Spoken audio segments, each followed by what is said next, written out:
Olá pessoal, tudo bem com vocês? E aí, como é que estamos? Tudo bem?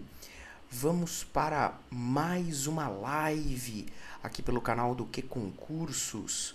Começando aí uma live super interessante de processo civil, para você que precisa dominar um pouquinho mais o assunto referente aos atos processuais, mais especificamente os atos das partes.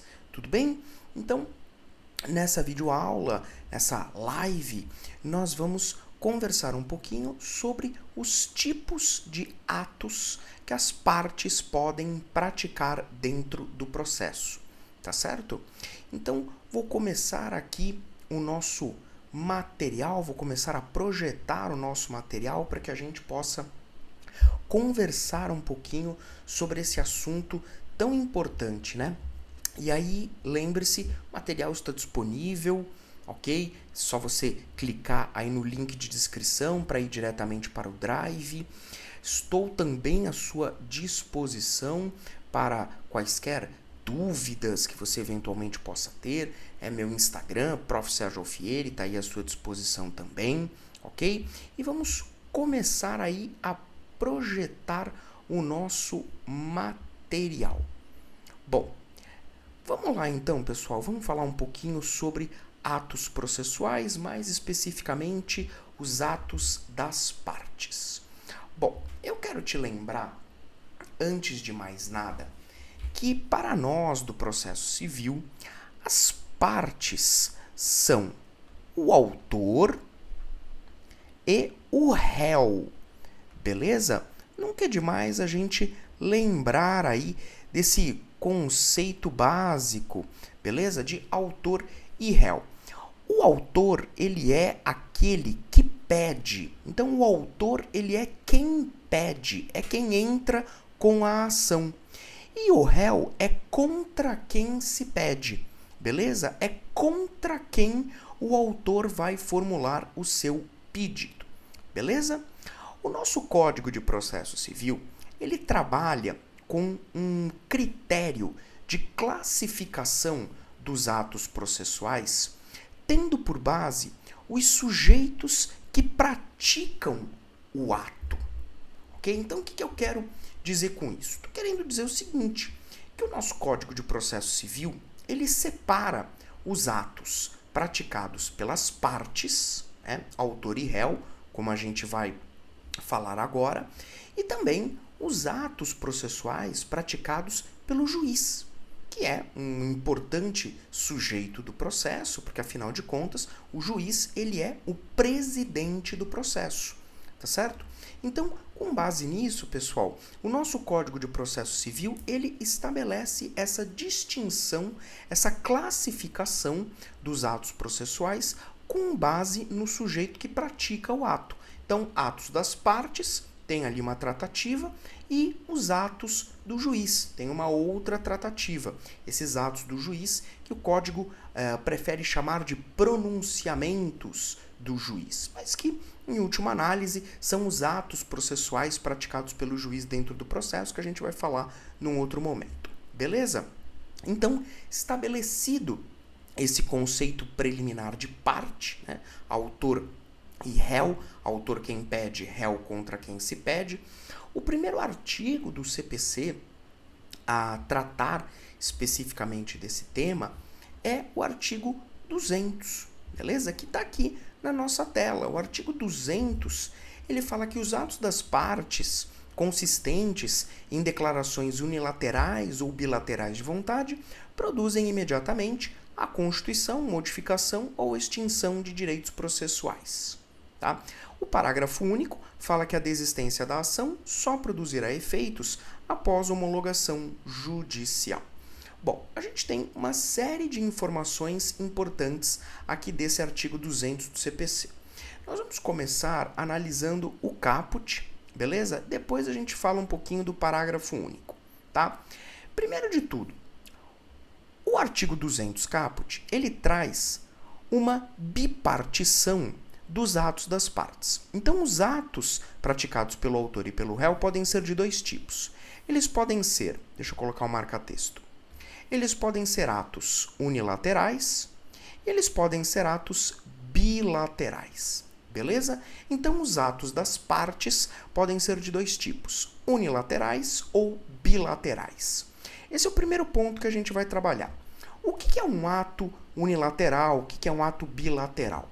Olha só, os atos unilaterais são aqueles que não dependem da vontade da parte contrária para serem praticados. Então, são atos que a parte, o autor, o réu, conseguem praticar sozinhos, não precisa da parte contrária. Dois bons exemplos: a renúncia ao recurso, né? E a desistência ao recurso. São dois bons exemplos, ok? Lá na frente, quando o CPC ele trata dos recursos, ele vai falar o seguinte, que a renúncia, assim como a desistência do recurso, independe de aceitação da parte contrária. Independe de anuência da parte contrária. Tanto a renúncia como a desistência do recurso. Eles não dependem de aceitação da parte contrária. Por quê? Porque nós estamos diante de atos unilaterais. Atos unilaterais que a parte ela consegue praticar sozinha. Ela consegue praticar sozinha, independentemente da parte contrária. Beleza? Então isso é um ato unilateral. É o ato que a parte consegue praticar sozinha. Agora, já os atos bilaterais são aqueles que, para serem praticados, eles dependem da vontade da outra parte. Eles dependem da manifestação de vontade, eles dependem da anuência da parte contrária. Então, num ato bilateral, é um ato que a parte não consegue praticar sozinha. Beleza? Um bom exemplo é a transação. O que é a transação? A transação nada mais é do que o acordo, tá? Transação nada mais é do que o acordo. Então, numa transação, num acordo, as partes, elas realizam concessões mútuas. Por quê? Porque dentro de um acordo, ninguém consegue 100% daquilo que estava querendo. Né? Dentro de um acordo, para que haja o acordo, é necessário que a parte ou as partes, elas cedam um pouco. Então, eu cedo um pouco daqui, você cede um pouco dali. Então, existem concessões mútuas. Agora, para eu fazer um acordo, eu não consigo fazer um acordo comigo mesmo, né? Para eu fazer um acordo, eu preciso da outra parte, eu preciso da parte contrária. Beleza? Então, neste caso, eu estou diante de um exemplo de ato bilateral. Um ato que a parte não consegue praticar sozinha, tá certo? Eu preciso da anuência, eu preciso da concordância da parte contrária. Por isso, um ato bilateral. Beleza? Pois muito bem.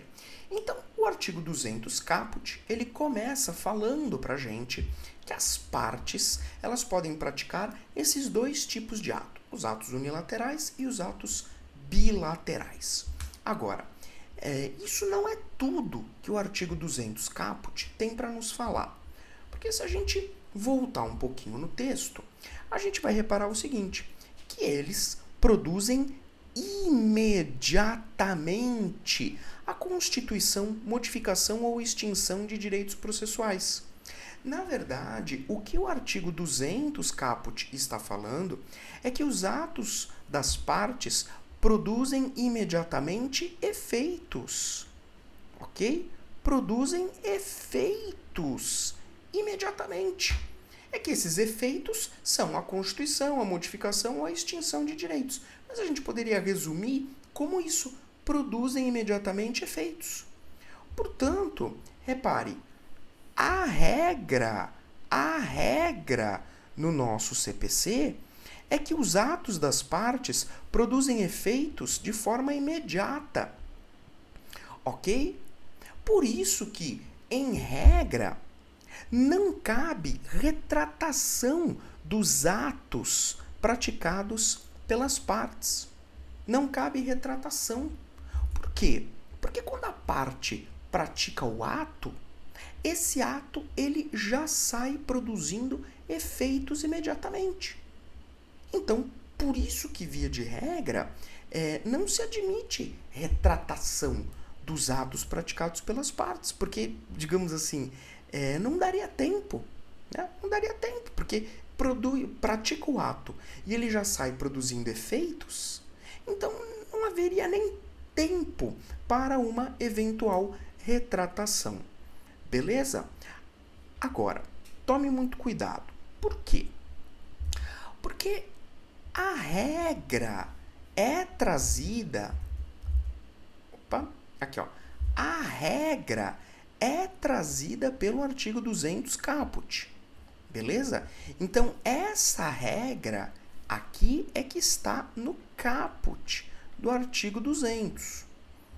Todavia, o parágrafo único traz para a gente uma exceção. A desistência da ação só produzirá efeitos após homologação judicial. Opa!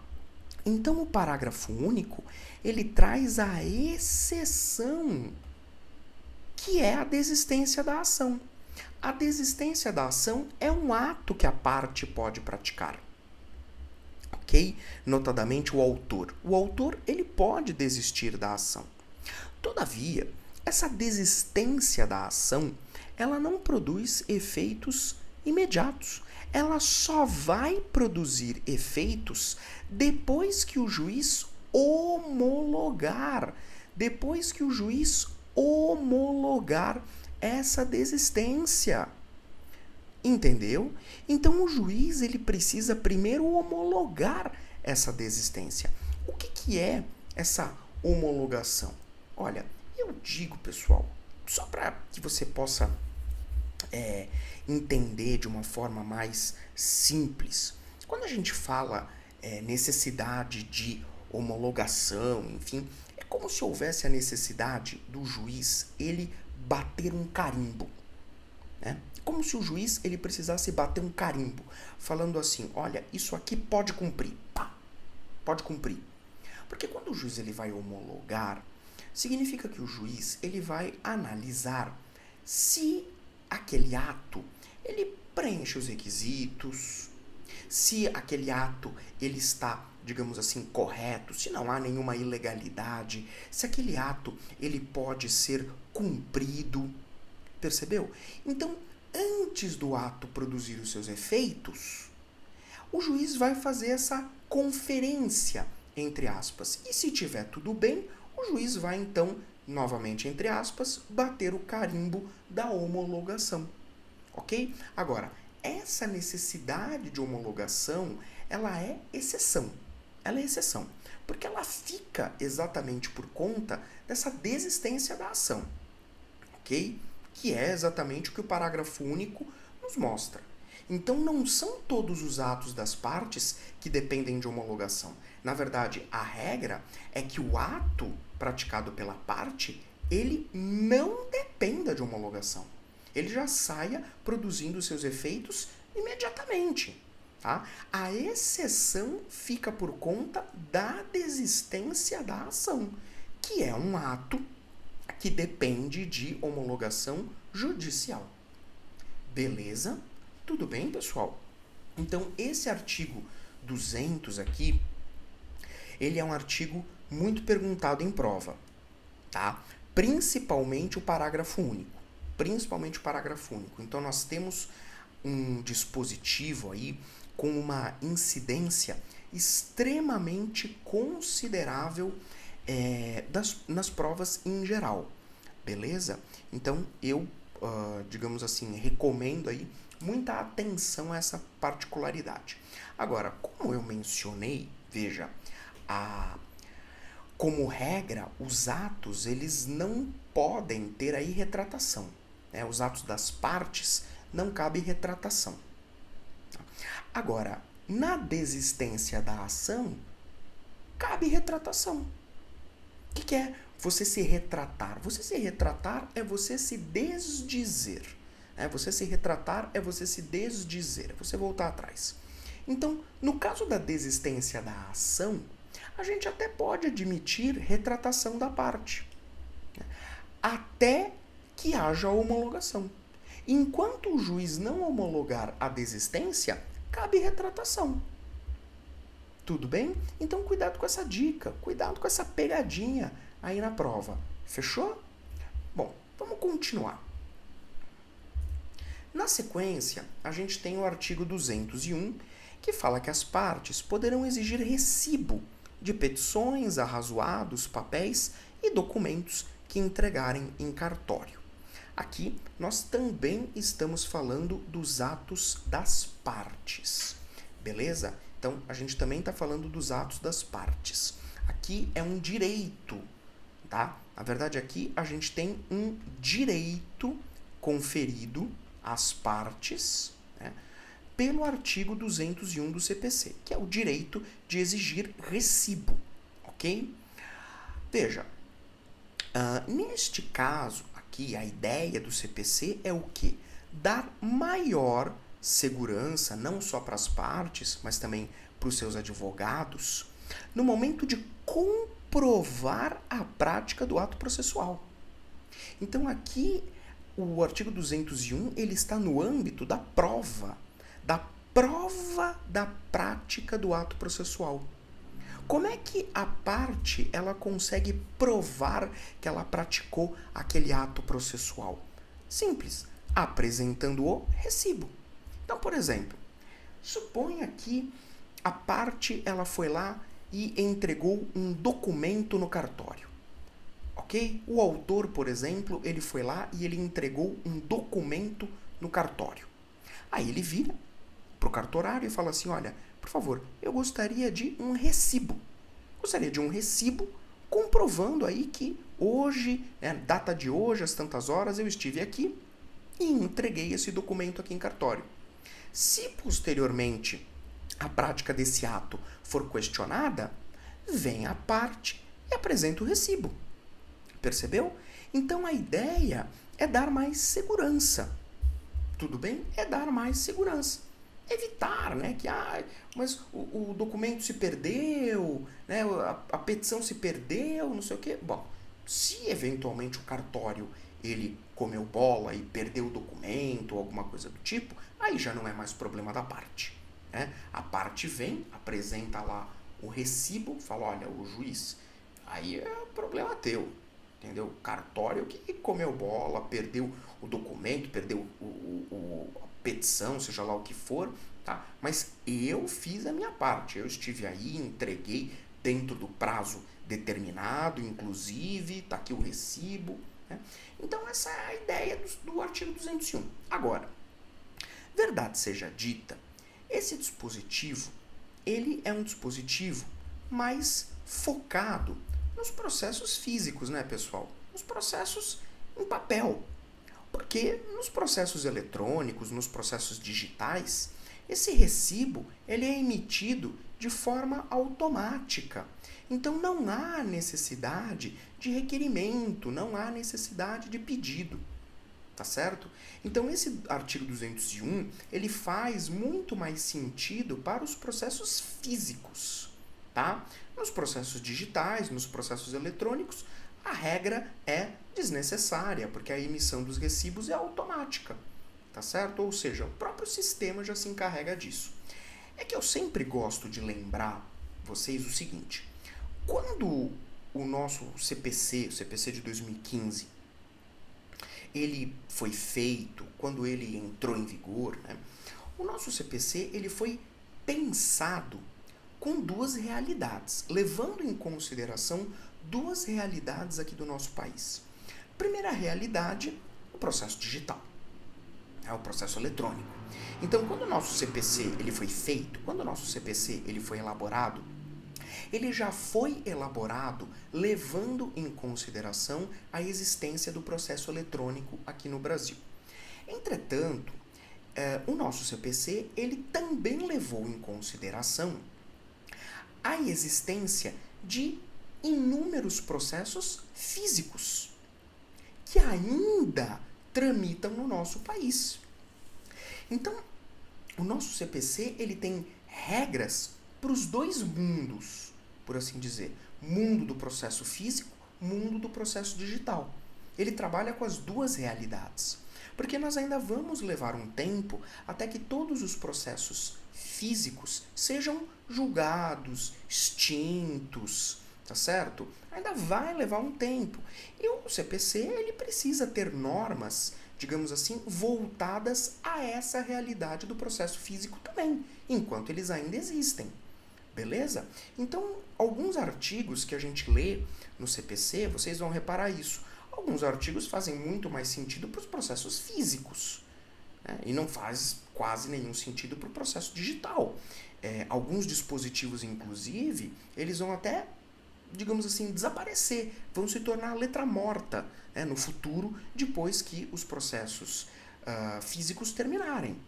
Ok? Isso acontece exatamente porque quando o CPC entrou em vigor, ele entrou em vigor já levando em consideração essas duas realidades. Tá bom? Pois bem, como último artigo dedicado aí aos atos das partes, o artigo 202 ele fala que é vedado lançar nos autos cotas marginais ou interlineares, as quais o juiz mandará riscar, impondo a quem as escrever multa correspondente à metade do salário mínimo. Bom, aqui, pessoal, de novo, é o que eu acabei de falar, é um dispositivo mais voltado para os processos físicos, tá? É um dispositivo que não faz praticamente nenhum sentido para os processos eletrônicos, mas a gente tem que mencionar. Essa regra quer preservar a integridade dos autos, ok? Integridade. Então, por exemplo, imagine que eu tenho aqui uma petição em papel, tá? Uma petição em papel que foi escrita. Então, aqui tem uma linha, aqui tem outra linha e aqui tem outra linha. Beleza? Pois bem, quando o 202 fala que é vedado, que é proibido lançar, na verdade ele está falando que é proibido escrever, tá? Escrever. Vamos trocar o lançar por escrever. É proibido escrever nos autos cotas marginais. Marginal, na margem. É proibido, pessoal, escrever na margem, tá? Não pode escrever na margem. E também é proibido, são proibidas as cotas interlineares, ou seja, entre as linhas. Eu também não posso escrever entre as linhas. Isso também é proibido. Por quê? Porque senão eu posso acabar alterando a integridade do documento, a integridade do processo. Então eu não posso escrever nem na margem, nem nas margens, né? Aqui, e nem entre as linhas. Beleza? E o que é cota? Porque o 202 fala, é vedado lançar nos autos cotas. Pessoal, a cota, na verdade, é o texto manuscrito, é o texto escrito à mão, que é colocado diretamente nos autos. Isso, nos processos físicos, era muito comum. Eu, quando estava na faculdade de Direito, peguei ainda muito processo físico, eu via direto lá a cota, é o texto escrito à mão. Você tinha lá as petições, por exemplo, as manifestações digitadas, mas às vezes você pegava lá o processo e escrevia lá ciente, por exemplo. Né? Isso é possível, isso se chama cota. Você escrever à mão no processo. Tá? Isso é cota.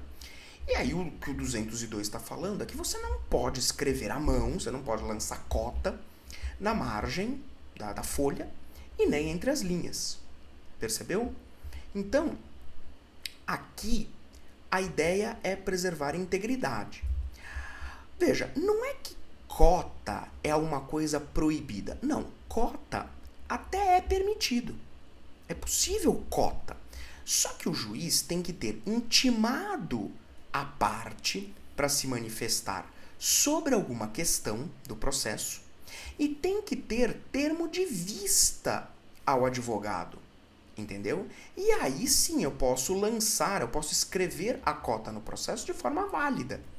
Mas não é simplesmente pegar ali o processo e sair escrevendo à mão. Não, eu tenho requisitos para que a cota ela seja válida, seja permitida.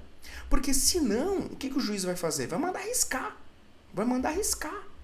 E ainda vai impor multa a quem escrever indevidamente a cota. Percebeu? Multa que corresponde aí a metade do salário mínimo. Uma multa pesadinha, entendeu? Então, para evitar isso, você tem aí requisitos. Primeiro, o juiz tem que ter intimado a parte para se manifestar sobre alguma questão e tem que ter um termo de vista lavrado, né, devidamente lavrado, ao advogado. E aí o advogado, se quiser, ele pega e coloca a cota no processo. Se esses requisitos não forem observados, a cota vai ser riscada. A cota vai ser riscada e quem colocou a cota ali vai pagar a multa. Entendeu? Agora, foi como eu disse, no processo digital, no processo eletrônico, esse artigo 202, ele perde o sentido. Né? Ele perde o sentido. E isso aqui é eminentemente pensando em processos físicos. Foi como eu falei para vocês, quando eu estava na faculdade de Direito, peguei ainda muito processo físico, a gente via as cotas, né, e tudo. Então, o CPC pensou nesse artigo 202, ainda levando em consideração os processos físicos que a gente tem tramitando por aí. Beleza? Pois bem, olha só. A multa pela cota não autorizada, né? Ou seja, pela multa, pela cota que não respeita os requisitos. É de meio salário mínimo, tá? Guarda isso aqui, porque de vez em quando os concursos gostam de perguntar valor de multa, tá? Então aqui é um valor fixo de meio salário mínimo, metade, né? Salário mínimo, como tá aqui, multa correspondente à metade do salário mínimo. Então é um valor fixo, tá? Não varia, independentemente do teor da cota, tá? Só que neste caso especificamente o CPC não fala quem será o destinatário da multa, ou seja, para quem vai o valor da multa. Ao longo do seu texto, o CPC prevê várias multas, tá? Várias multas. E ele geralmente prevê valor da multa, claro, porque a gente tem que saber, né? Então, o valor da multa e às vezes o CPC, ele também prevê para quem vai o valor da multa. Tá? Se é para a parte contrária, se é para o Estado, enfim. Neste caso da multa aí do 202, o CPC não fala quem é o destinatário do valor, não fala para quem vai o valor. Tá? E aí tem uma polêmica. Alguns autores dizem assim, olha, se você entender que essa multa do artigo 202, ela é uma multa, ela é uma punição por litigância de má-fé, então o valor da multa tem que ir para a parte contrária, tá? Isso é uma opinião de alguns processualistas que interpretam aí o artigo 202, a multa do 202, como uma multa por litigância de má-fé. E se você entender que é uma punição por litigância de má-fé, então esse valor tem que ir para a parte contrária, beleza? Mas repito, é uma opinião de alguns processualistas, o CPC não fala especificamente quem é o destinatário, beleza? Mas é um posicionamento aí que faz sentido. Beleza, pessoal? E com isso a gente termina aí a nossa aula falando sobre atos das partes. Beleza? Falamos sobre os 3 dispositivos, artigo 200, 201 e 202, que tratam sobre os atos processuais praticados pelas partes, ok? Autor e réu. Beleza? Pessoal, agradeço aí a sua atenção, agradeço a participação, espero que a matéria tenha ficado suficientemente clara e qualquer problema, se você eventualmente tiver alguma dúvida, beleza? Não hesite aí em me procurar ou pelos canais do Que Concursos ou então pelo meu Instagram, Prof. Sérgio Alfieri. Vai ser um prazer te encontrar por lá e estarei à sua disposição. Não esqueça também que o material utilizado aqui, o PDF, já se encontra à sua disposição. Tá bom? Obrigado, pessoal, e até a próxima.